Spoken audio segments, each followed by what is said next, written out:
In today's video, I want to show you my favorite plant from each genus, and I get to only choose one, okay? So this is my number one, my top, my ride or die in every single genus. Now, of course, I don't own every single plant genus there is because there is a lot. However, I own a pretty significant amount. Also, I will not be talking about plants that I only maybe have like one or two in my collection because that doesn't really give me a sense of how the plant is behaving. For example, I only have one begonia, so it doesn't really make sense to include it in my favorites because, well, I only have one, so yeah. I hope you will enjoy this video. Grab yourself a cozy little beverage, a little snack, and let's get started. We're gonna be starting off with Dracaenas, and I am also including Sansevieриas or snake plants in that group since they have been reclassified quite some time ago as Dracaenas, and we are gonna be starting off with a good one. My Sansevieria or Dracaena Metallica.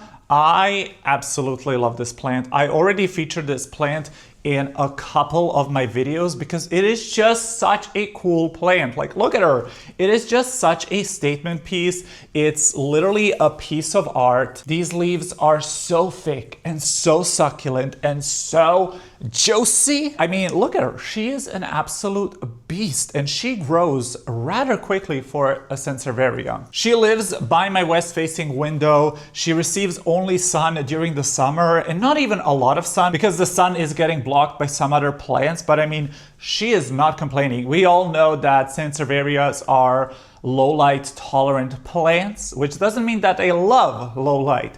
I will tell you that this girly loves her light and that she will definitely grow a lot better if you give her more light. However, she can also tolerate low light conditions, which is obviously amazing. And she is pretty drought tolerant, another really amazing feature of this plant. My favorite feature of this plant is just the coloring. Oh, and she's a little bit dusty, whoopsie doopsie.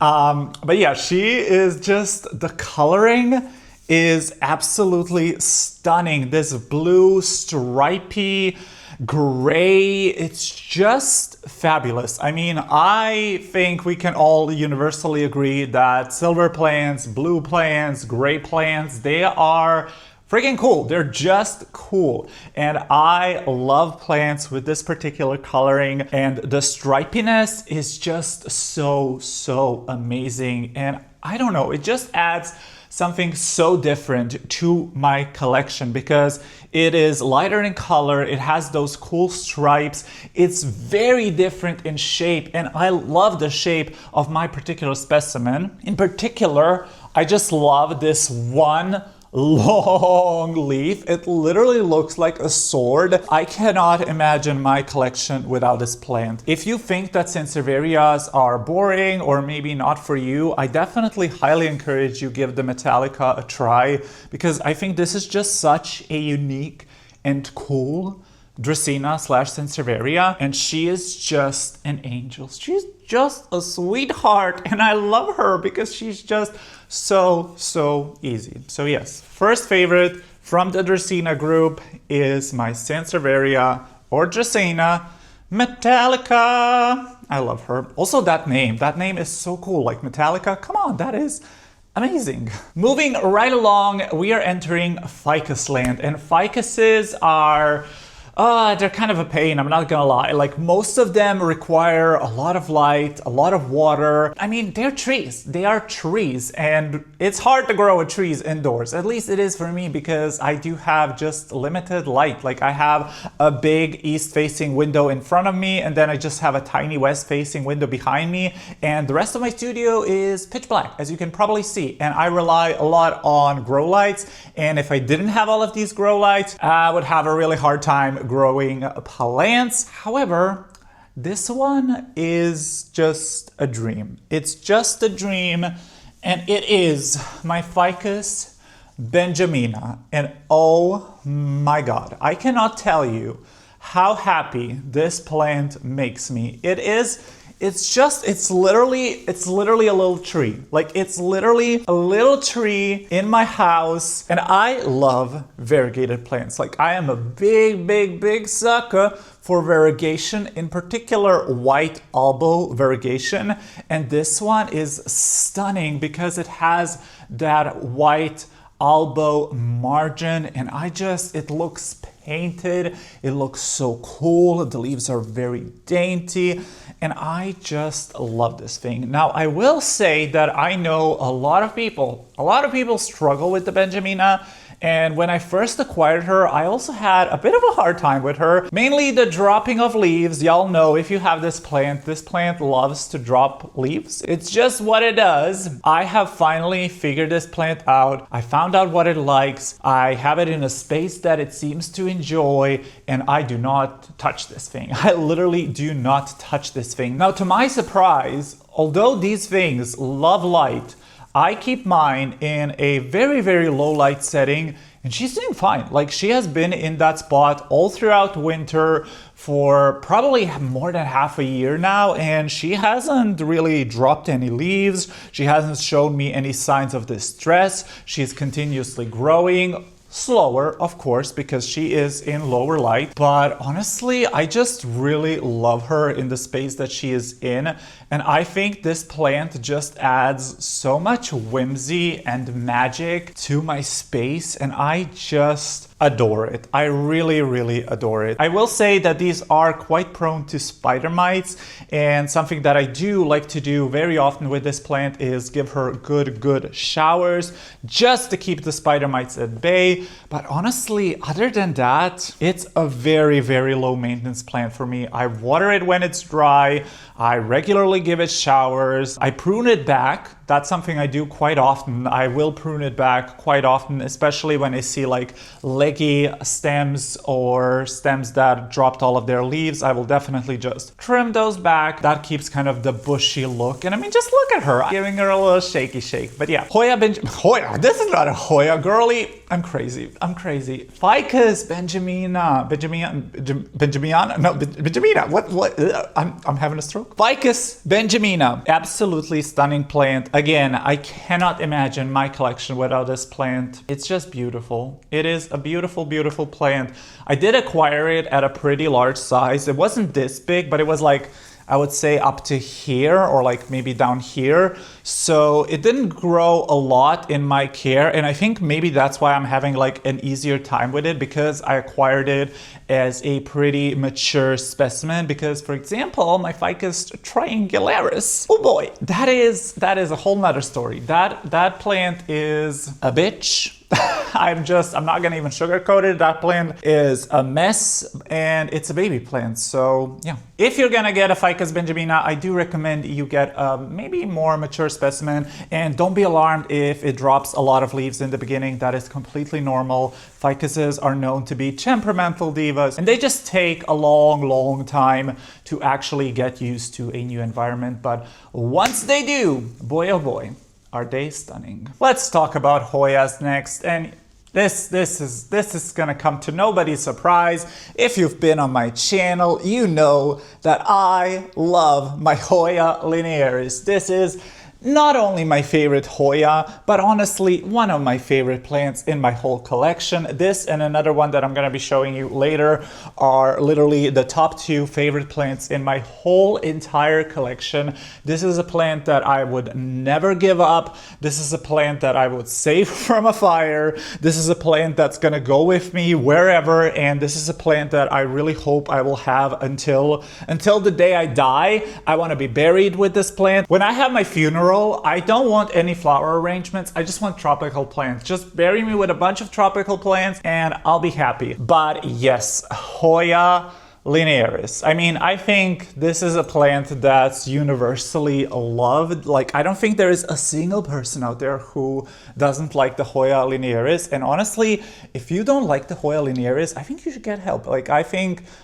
you should get help, because this is just such a stunning, beautiful plant. And my favorite feature of this plant is just how tactile, how fuzzy it is. I joke all the time that I just love to stroke this plant. I love to stroke it, and it is so therapeutic. It has this micro fuzz, and it is just so soft. It is so just nice. It's just such a nice feeling under your fingertips. And I mean, she just looks amazing. I think the Hoya linearis has probably one of the best growing patterns out of like any plant, because it just lays so beautifully, so elegant. You don't need to put in any work. This does not require a trellis. It just looks beautiful and bushy all the freaking time. Like all the freaking time. It is such a beautiful plant. I know some people struggle with this plant, and I always say these require a lot more water than you would think, because they obviously just have those really, really thin needle-like leaves. And I treat this like I would my aroid. So I do not let this thing dry out completely, because I know it doesn't like that. And Hoyas do have pretty thin, delicate roots. Now, I will say one con of this plant is that she does tend to sometimes drop her little leaves, and then you get these like naked little bits of stem. Usually that happens if the plant doesn't get enough light, or if you miss a watering or something like that. But in my opinion, these plants are so easy to propagate. So I often give this plant haircuts, and these kinds of empty vines are perfect places to just cut the plant, root it, propagate it, put it back into a plant, or make another Hoya. I actually have another Hoya that's literally behind you on the windowsill. I'm gonna grab it. Ta-da! Just a little cutie baby, little Hoya. I cannot get enough of this plant. This plant is seriously just mwah, just chef's kiss, and I adore her. I don't know what else to say. I adore her. Now, one gripe I have with this plant is that she hasn't bloomed yet. She has pushed plenty of peduncles for me, but she hasn't bloomed yet for me. But I will be patient. I will be patient. I will probably die the day this thing blooms. I will say that these also like to get light from the top. That's how you keep that kind of like bushy look and make sure that she doesn't go bald on top. So I have a light coming from the top, but this whole portion is pretty much in ambient light, and I would say pretty low light, and she still grows pretty vigorously without a problem. So again, a plant that can tolerate lower light for me is just everything I need, because I don't have a lot of light. Probably if I did give her a lot more light, in particular like a lot of sunlight, I do think she would bloom for me. I just don't have those conditions and that kind of space. So honestly, I love the foliage of this plant. Yes, blooms are beautiful, and I would love for this thing to bloom for me, but the foliage is more than enough for me. I always talk about this plant.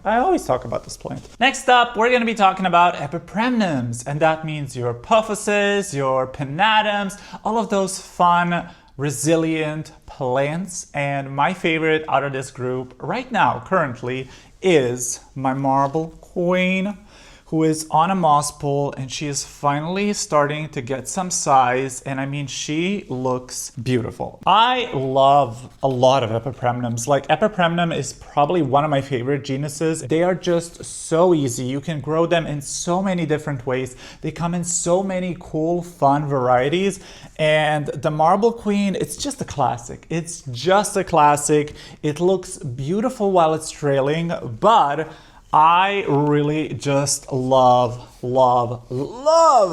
a climbing epipremnum. They look so cool, and I mean, just so organized, so neat, so pretty.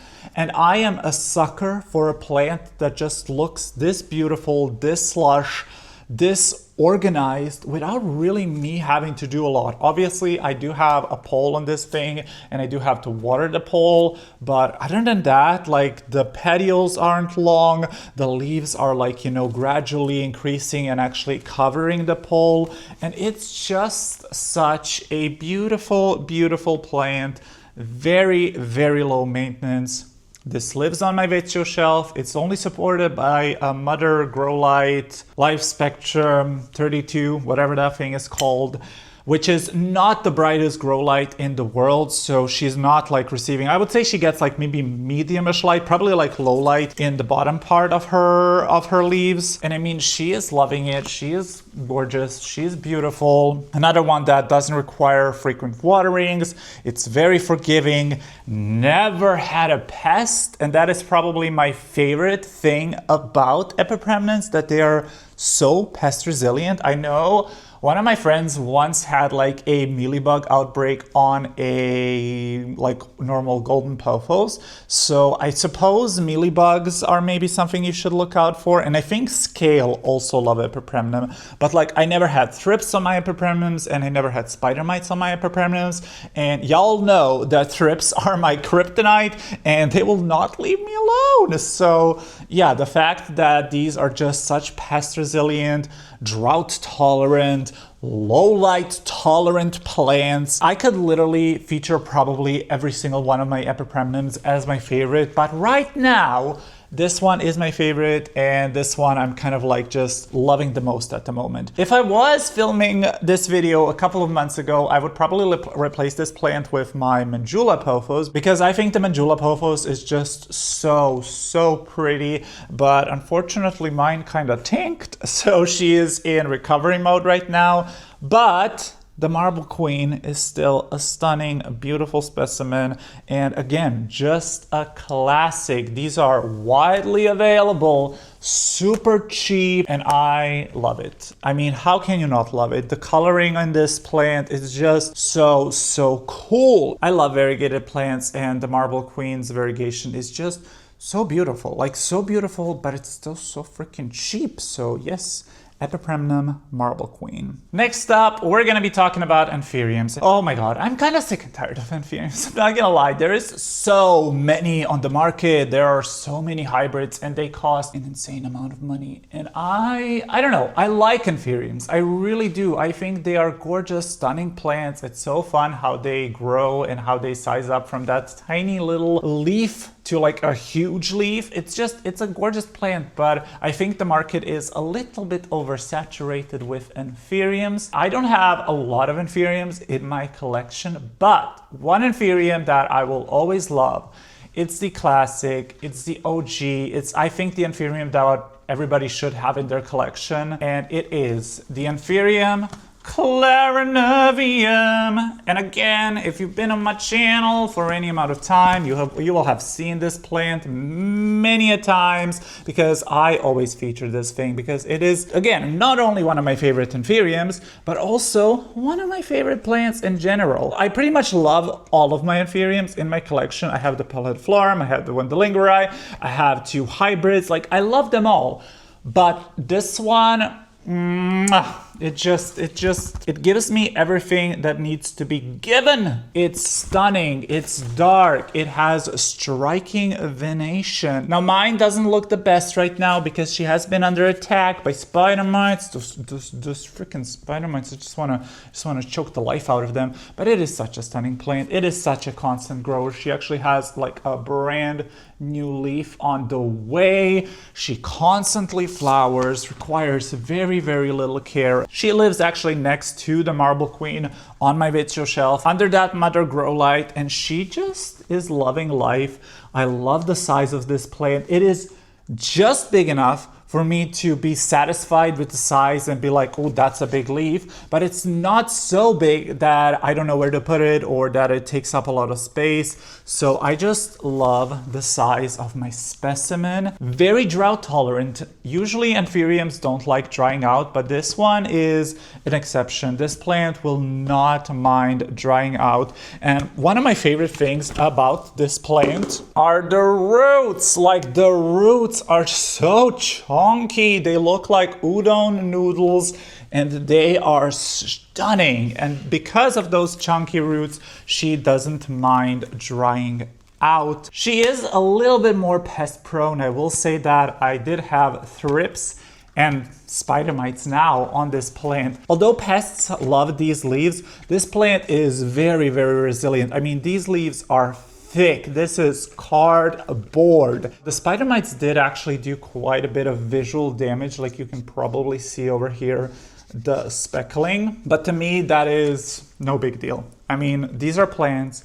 We're growing real ass plants, and of course they're gonna have blemishes, they're gonna have imperfections just like us humans. And honestly, as much as I love and want like perfect plants like this with like small slight imperfections, just let me know that it is okay to have imperfections. Although this plant maybe has like a couple of spots, a couple of blemishes, I still love her and I still appreciate her and I still think she is beautiful. And that just makes me feel better, because even when I have like a bad hair day or like a blemish on my face, that doesn't mean I'm ugly. I am still beautiful and I still deserve to be loved. And I think that is such a great lesson that we can learn from our plants, because obviously plants in nature aren't perfect either. But yes, my Anthurium clarinervium, my baby, my golden child. Again, I feature this one on my channel all the time, and trust and believe this won't be the last time, because I just love her and I love talking about the plants that I love. Ooh, I'm running out of breath. I don't know how some plant YouTubers manage to film these crazy like 1, 2,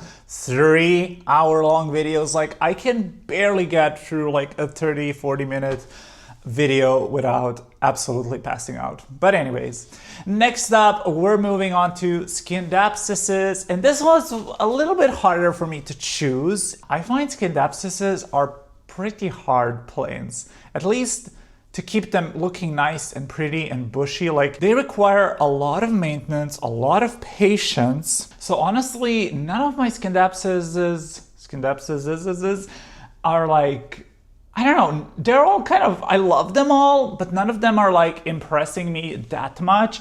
And I would have included my beautiful Exotica, but she is in pieces because I had to chop her up, which is very, very sad. So instead of her, I want to talk about my Scindapsus trubii Moonlight or Moonshine. I don't know what the hell she is named. This plant is really, really beautiful, and I recently actually transitioned this plant into semi-hydro, so I am very curious to see how she will do. This is a pretty thirsty Scindapsus in my experience, but it is a beautiful one. I mean, again, we're going back to that like blue, silvery, gray leaf color that I absolutely love. And I really, really love this plant. Very resilient when it comes to pests. I don't think I've ever had a pest on a Scindapsus.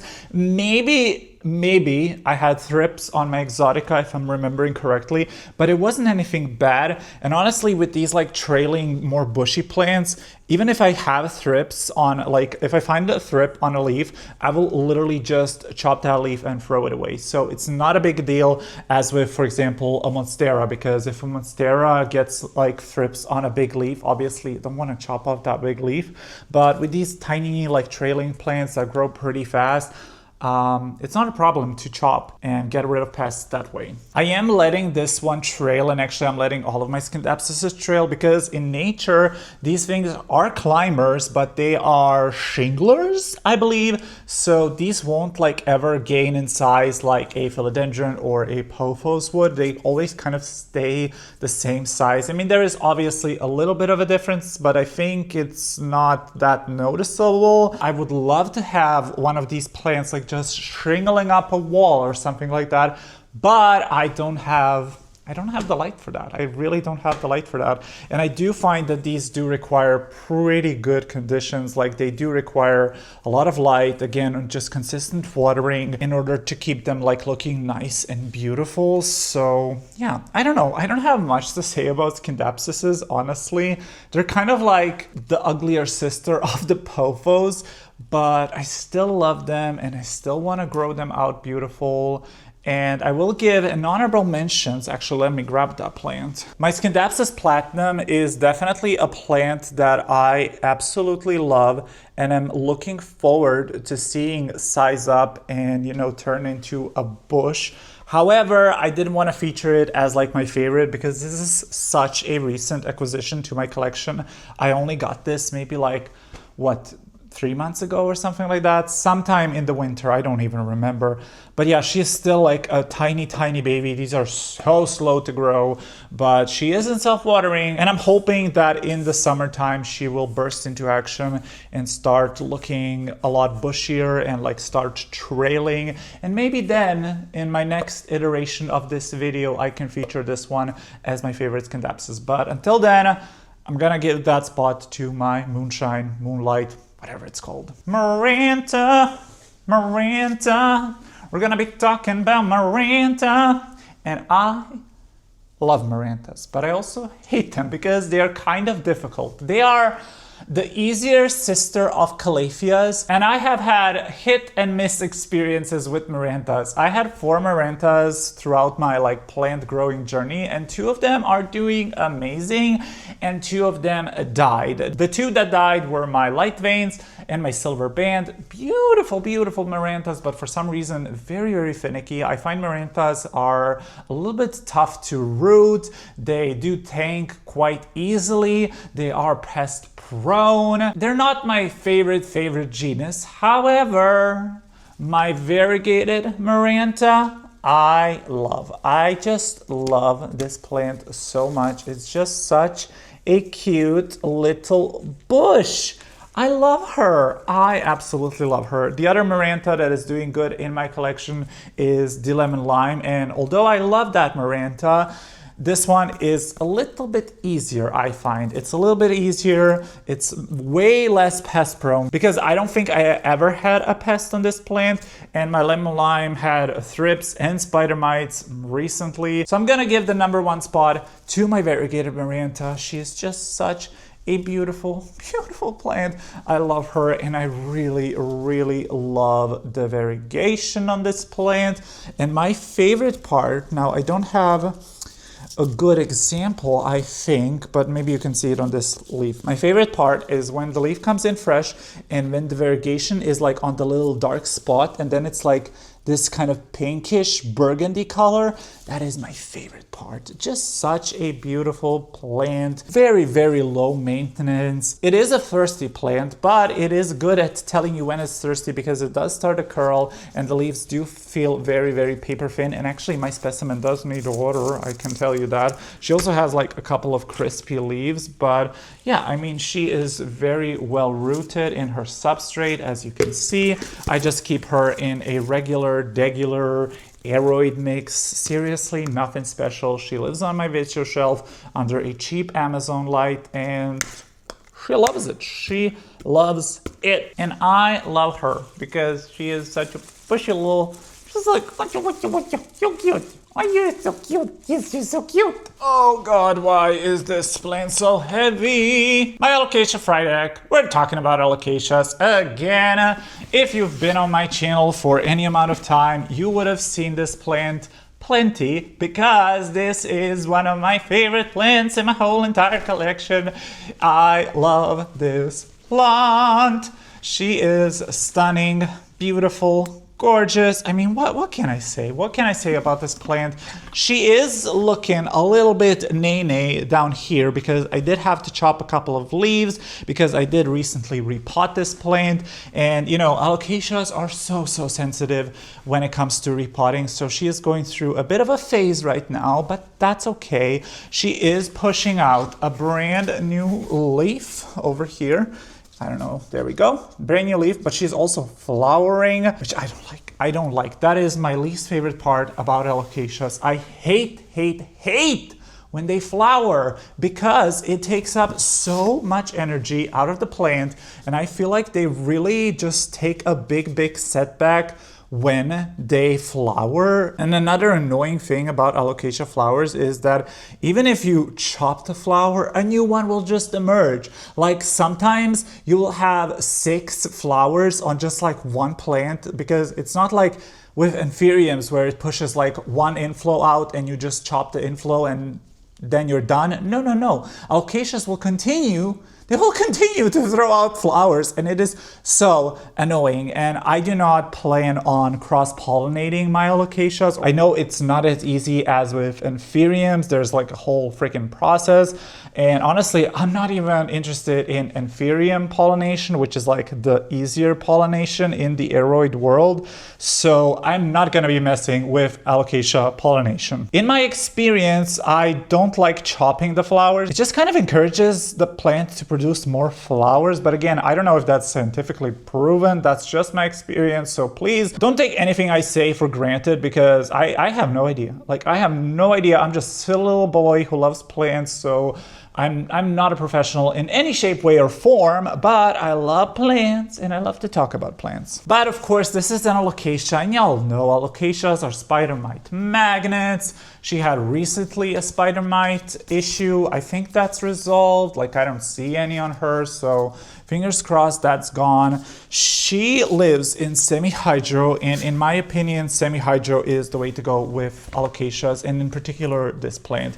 I had such trouble with this plant until I put it into semi-hydro, and this plant is actually the reason why I am moving pretty much my whole collection into semi-hydro, and why I'm loving semi-hydro so much, because I have seen such great success. So honestly, this plant has taught me so much.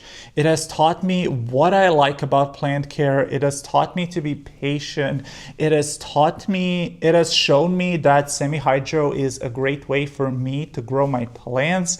And I really appreciate it for that. And I just love this plant. I just love this plant. It is not like the most variegated specimen out there, but honestly, I don't mind that, because obviously the more variegation you have, the less chlorophyll the plant has, and the harder time the plant has keeping onto its leaves. So I'm actually pretty satisfied with this kind of variegation, where it's mostly green, but just has a couple of splotches of white. And obviously these were very expensive, but are now becoming a lot more available and cheap, which is fabulous, because I think this is just the plant that I think every plant parent needs in their collection. Another one that just lives under a mother grow light.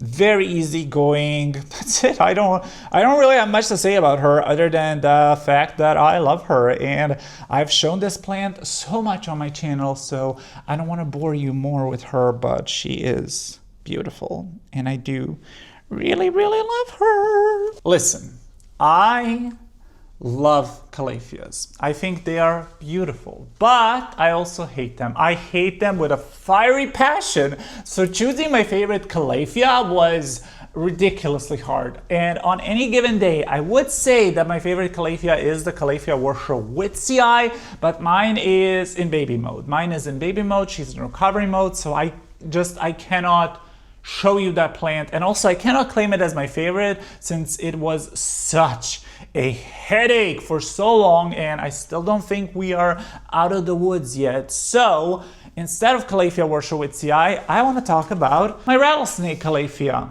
because this one is just reliable. I don't have much to say about her. It's just a good, reliable plant, and you would never think that this is a calathea, because this thing is not a diva, and I love that for her. She lives in a very low light spot. I would dare to say no light spot. She gets very neglected. Like, she is literally bone dry. This pot weighs as much as a feather, and she desperately needs a water. She desperately needs a shower. She is so dusty, but she is still looking gorgeous. She is still looking beautiful. It doesn't grow a ton. I bought it as a pretty bushy plant, but it just adds such a cool jungly vibe to my space, and I love her so much. It does have a really cool purple backsides, like a lot of calatheas do. And I'm not gonna lie, this is not my favorite feature in a plant. In general, I don't like purple, burgundy, dark red tones. They don't appeal to my heart, but this plant, it suits it. It suits it. It's very gothic, it's very dark. It has these cool markings on the leaf. Also, I'm not even sure if this is a rattlesnake. So if I have the ID wrong, please feel free to correct me, because that's how much I know about this plant. That's how much I care about this plant. I don't even care about it enough to look up if I have the right ID. I will say she does get like crinkly, burnt edges, but I mean, it's a calathea. We can only expect so much, right? Also, I'm not sure if this is like an actual calathea or it's geopersia or however those things are called. And personally, I don't care. Like, it's a plant, okay? It's a plant. It belongs in the like prayer plant family, and I'm just gonna be grouping it into a calathea, whether it's not. Y'all know what I'm talking about. Maybe I should actually like just give her a little bit more attention. Perhaps, but she is even in the same plastic pot that I bought her in, which is crazy. I can't see the price. I don't know how much I paid for her, but yeah, this is crazy. And y'all know, I hate these pots. I hate the soil that comes from the stores. Y'all know that. And usually I repot my plants as soon as they arrive home, but considering that this one is still in the original soil, I think that says a lot. I'm sorry, girl. I'm a horrible plant parent. I really need to take better care of you. I will. I promise. The next plant genus that we're going to be talking about is one that I love, but one that brings me a lot of pain, a lot of suffering. And that is philodendrons, of course. If you've been on this channel for any amount of time, you will know that philodendrons and me have a love-hate relationship, because I do love them, but they don't love me back. And on the whole, philodendron is the genus that I have the most issues with. But I will say Miss El Guapo makes it all up. She is stunning. And this is by far my favorite philodendron, and I just have to show y'all this new leaf. Like, look at that. She is so glossy, so beautiful. I love this plant. And like I mentioned, I have a very turbulent experience with philodendrons. We are very up and we're down, we're hot and we're cold, we're yes and we're no, because these things, they are pest magnets. They are absolute pest magnets. I have had the most amount of thrips on my philodendrons. I don't think there has been a single philodendron in my collection that hasn't had thrips or spider mites. And in particular, the velvety philodendrons are just, they're a pain, but these glossy ones are definitely a lot more forgiving. However, they're still a little bit difficult, at least in my environment, in my care. They love to do the Cinderella slipper thing where the leaf gets stuck in the sheath. But once they kind of mature and grow out of that ugly teenage phase, I do have an easier time with them. And this plant is definitely pretty easy. I will say, still gets thrips, still gets EFN, which is another thing that I hate about philodendrons. And if you don't know what EFN is, it's extrafloral nectaries, and they're basically sugars that the plant produces in order to attract ants, so they protect the plant from the pests. At least that's what I think. I might be wrong. I think that's the agreed upon reasoning why plants have EFN. And this plant also is very, very, very susceptible to bleaching. So I would keep this plant away from bright lights. I would keep it away from direct sun. This does get a little bit of morning sun, but it's that like 7 a.m. sun, which is very, very, very weak. And this is the first leaf that I got in that spot. Before that, she was also living on my Vitsio shelf under the mother grow light, but I did notice that the mother grow light was actually bleaching the leaves a little bit. Maybe you can see it on this one. So this one is very, very susceptible to bleaching, but it's kind of a double-edged sword, because obviously you want to give this a lot of light so it can mature and grow and give you those beautiful leaves, but you don't want to give it too much light, because then it will bleach. So in my opinion, this is a great candidate for like a large north-facing window. I know a lot of people always say that north is like the worst positioning for plants, but there definitely are plants that can do just fine in north-facing windows. And I think this is one of those plants that would do really, really well in just like medium indirect light. Definitely try to avoid direct light, in particular around like a south window or a west window. But other than that, my experience with growing this plant has been really, really easy. Now, I believe that this is a crawler, but I do have her climbing just because I like climbing plants a lot more. Crawling plants take up a lot of space. And listen, I don't have a lot of space, so she is climbing. I was definitely inspired to grow this plant climbing by Wild Fern, who had like a giant, beautiful El Guapo climbing on a moss pole, and hers was truly the inspiration for me getting mine. And I mean, this plant, she is so chunky. I don't know if you'll be able to see, but this stem, it's so thick and juicy. And I also love that this plant has such a short internodal spacing, and it definitely can climb. So I would honestly just recommend to turn this into a climber. I'm not 100% certain that it will continue to climb like for the rest of its life.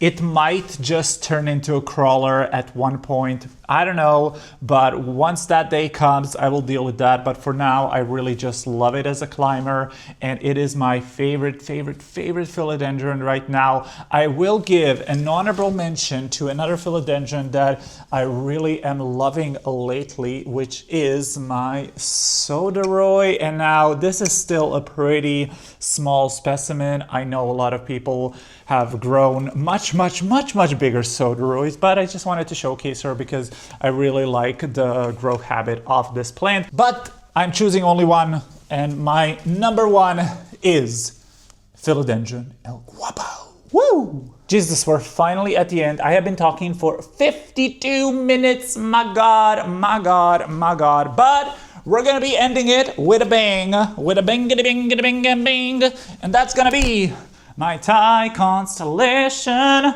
And this is not only my favorite monstera, this is my favorite plant in my whole collection.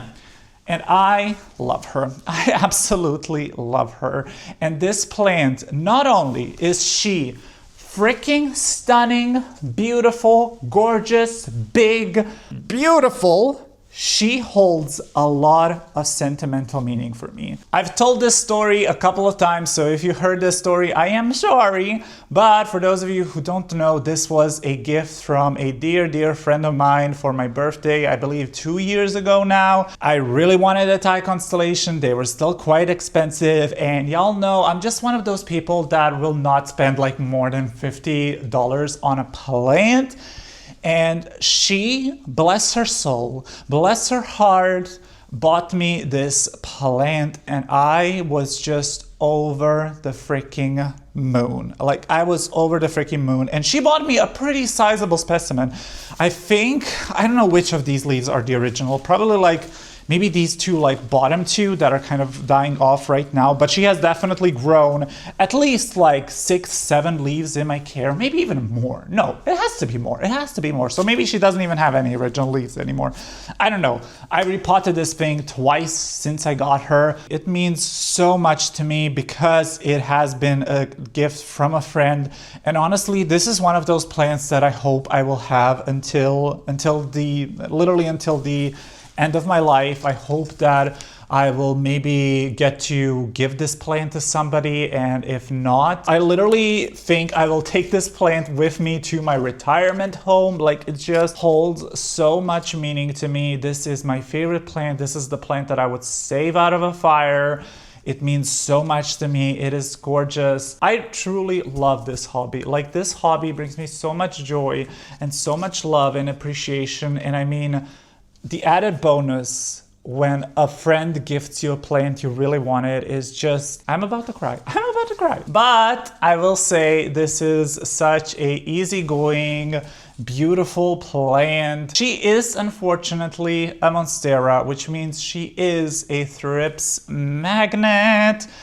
And I do deal with thrips on this thing pretty regularly, but honestly, I don't mind it. Like, I don't mind showering this girly often. I don't mind treating pests on her. I don't mind watering her. Like, I love this plant, and I will say that some of these like more variegated parts do tend to brown off and yellow with time. But again, that just comes with the territory of owning variegated plants. But honestly, the variegation in this plant, the way it's variegated, it's beautiful. And my specimen in particular, I think, has such stunning variegation, and I'm in love with her. I don't know what else to say other than that I am in love with this plant, and I will forever be grateful to my friend who bought me this plant, because yeah, this plant and me are ride or die till death do us apart. Ooh, I talked for way too long, but I hope you did enjoy this video. If you did, please don't forget to hit that like and subscribe button and turn on the notification so you're notified about every new video.